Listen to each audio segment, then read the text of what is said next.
Social भी सभ्यता में आपका स्वागत है। आज हम 10th क्लास के जो हमारा लोकतांत्रिक राजनीतिक बुक है उसके हम चैप्टर 3 करने जा रहे हैं। तो कुछ महत्वपूर्ण प्रश्न है, ये एनसीईआरटी बुक है, उसके हम अभ्यास के प्रश्न करेंगे। परीक्षा की दृष्टि से बहुत ही महत्वपूर्ण है और एनसीईआरटी तो इतने बेस्ट है कि किसी भी एग्ज़ाम के, चाहे कहीं भी स्टेट से, किसी भी स्टेट से आप देख रहे हैं, हर जगह एनसीईआरटी पूछी जाती है। तो जो बच्चे बोर्ड के एग्ज़ाम वाले हैं वो देखते चले, उनके लिए बहुत ही हेल्पफुल होने वाली है। और इसे एनसीईआरटी सबसे पहले प्रेडिक्ट जो एनसीईआरटी से आता है वो तो सबसे पहला नंबर पे है। और ये आपको कहीं से भी कुछ और ख़रीदने की ज़रूरत नहीं है, क्योंकि ये वीडियो देखेंगे तो उससे आपके बहुत सारे क्वेश्चन मिल जाएंगे। चलिए, हमारा ये 3rd चैप्टर है। चैप्टर के हम नाम देखते हैं कि जाति, धर्म और लैंगिक मसले। तो हम यहाँ देखिए कि अभ्यास प्रश्न लिखा पाठ्य पुस्तक और से है, और यहाँ ऊपर देखिए कि अभ्यास प्रश्न है। और आप सोशल के लिए तो कोई भी सपोर्ट मटेरियल, गाइड, किसी आप वीडियो देखते जाए, और कुछ महत्वपूर्ण समय समय पर मैं डालती रहूँगी। और चाहे वो सैम्पल पेपर है, महत्वपूर्ण प्रश्न है, आप उसी से ही और बहुत अच्छे नंबर बोर्ड में अचीव करेंगे, बहुत अच्छे नंबर लाएंगे। तो चलिए अब शुरू करते हैं कि निम्नलिखित प्रश्नों को उत्तर दीजिए संक्षेप में, मतलब शॉर्ट में। तो यहाँ से अब पहला हमारा प्रश्न है कि जीवन के उन विभिन्न पहलुओं का जिक्र करें जिनमें भारत में स्त्रियों के साथ भेदभाव होता है या वे कमज़ोर स्थिति में होती हैं। तो यहाँ से आंसर आप देखिए और इसे नोट भी करते चलिएगा। और हाँ, एक बात और ख्याल रखिएगा, ध्यान दीजिएगा कि आप बोर्ड में भी इसी तरह के पॉइंट में ही आंसर लिखिएगा, तभी। यदि आप पैराग्राफ में लिखेंगे तो आपके अच्छे नंबर नहीं मिलेंगे, क्योंकि आपके नंबर कट जाएंगे। और जितना बेस्ट है कि आप पॉइंट में नंबर लिखें, तो पॉइंट में आपको बहुत अच्छे नंबर मिलेंगे। और सोशल में तो आप एक बार ऐसे ही सारे क्वेश्चन पढ़ करके और अपने नोट करते हुए जाएंगे तो आराम से आप कर लेंगे। और आप किसी भी स्टेट से देखें, सभी के लिए एनसीईआरटी बेस्ट है, हेल्पफुल है। और सोशल साइंस के लिए आपको कहीं से कोई गाइड कुछ भी नहीं खरीदने, क्योंकि इतना मोटा गाइड खरीदेंगे उसको पढ़ेंगे, इसलिए हम हर चैप्टर वाइज आपको मटेरियल प्रोवाइड कराएंगे, उसमें से आप देखते हुए चलिएगा। हमारा सेकंड प्रश्न है, विभिन्न तरह के सांप्रदायिक राजनीति का ब्यौरा दे और सबके साथ एक एक उदाहरण भी दे। तो यहाँ आंसर देखिए, और हमारा आंसर भी है यहाँ पे। हम नीचे देखिए पॉइंट में दिया हुआ कि सांप्रदायिक राजनीति के अनेक रूप का धारण कर सकती है। तो इस तरह से देखिए यहाँ 4th पॉइंट दिया हुआ है, तो इसे भी देख करके नोट करते हुए चलिएगा।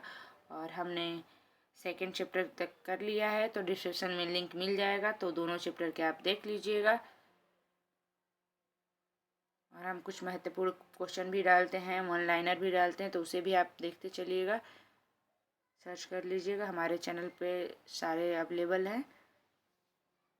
और हमारा 3rd प्रश्न देखिए कि बताइए कि भारत में किस राज्य तरह अभी भी जातिगत असमानताएं जारी है।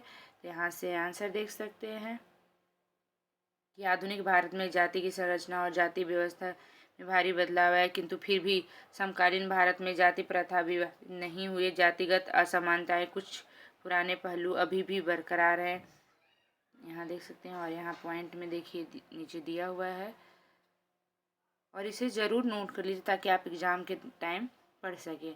तो देखिए यहाँ 6th पॉइंट दिया हुआ है यहाँ तक, तो इसे भी आप नोट कर लीजिएगा। और ये नीचे देखिए दिया हो कि आज भी जाति आर्थिक हैसियत के धारणा में बहुत महत्वपूर्ण भूमिका निभाती है, क्योंकि अभी भी जातिगत असमानताएं जारी है। अगला हमारा 4th प्रश्न है कि 2 कारण बताइए कि क्यों सिर्फ जाति के आधार पर भारत में चुनावी नतीजे तय नहीं हो सकते। अब यहाँ आंसर देख लीजिए, ये हमारा प्रश्न है, और यहाँ से आंसर देखिए, और नीचे भी अभी दिया हुआ है यहाँ। और आप कोशिश करिए कि किसी तरह से आप भी लिखिए, और रटने की ज़रूरत नहीं है। एक बार आप क्वेश्चन कॉपी में नोट करके और एक बार आप अच्छे से पढ़ लेंगे तो आराम से, उम्मीद है कि आपके बोर्ड के परीक्षा में बहुत अच्छा करेंगे। इस तरह से देखिए,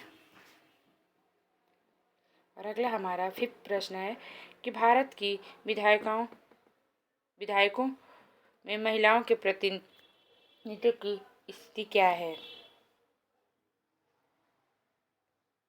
यहाँ देखिए 5th क्वेश्चन की भारत की और इसका आंसर है यहाँ पे। तो इस तरह से देख सकते हैं कि लोकसभा में महिलाओं की क्या संसद में संख्या कुल कितने प्रतिशत है नहीं है, और यहाँ देख सकते हैं राज्यसभा के दिया हुआ है। और अगला हमारा 6th प्रश्न है कि किन्हीं 2 प्रधानों का जिक्र करें जो भारत को धर्मनिरपेक्ष देश बनाता है। तो यहाँ आंसर देखिए, ये क्वेश्चन है और यहाँ पे आंसर है। और बहुत सारे वन लाइनर भी मिल जाएंगे आपको, बहुविकल्पिक 4 ऑप्शन वाले भी मिल जाएंगे। और अभी हम 3 नंबर 2 नंबर 1 नंबर के बहुत महत्वपूर्ण इस चैप्टर के 2nd पार्ट में भी डालेंगे आपको। और हमारा 7th क्वेश्चन है, जब हम लैंगिक विभाजन की बात करते हैं तो हमारा अभिप्राय क्या होता है। तो देखिए यहाँ क्या ख दिया हुआ कि स्त्री और पुरुष के बीच जैविक अंतर है, समाज द्वारा स्त्री और पुरुष को दी गई असमानता की भूमिका। और ग है कि बालक और बालिकाओं की संख्या का अनुपात। और घ है कि लोकतांत्रिक व्यवस्था में महिलाओं को मतदान का अधिकार न मिलना। तो इसका आंसर हम देख सकते हैं, यहाँ देखिए कि अब इनमें से क्या था। तो हमारा जो ख है ये सही होगा। और हमारा 8 प्रश्न कि भारत में यहाँ औरतों के लिए आरक्षण की व्यवस्था।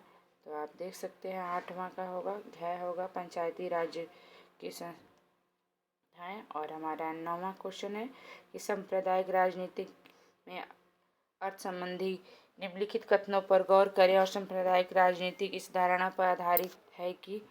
तो अब देखिए अ ब स द है। तो इसमें से यहाँ इनमें से कौन सा कथन सही है। तो आप देख सकते हैं कि क्या होगा, यहाँ पे दिया हुआ कि कौन सा, जैसे सीरियल नंबर से, तो हमारा ये क्या होगा, यहाँ आंसर दिया हुआ है।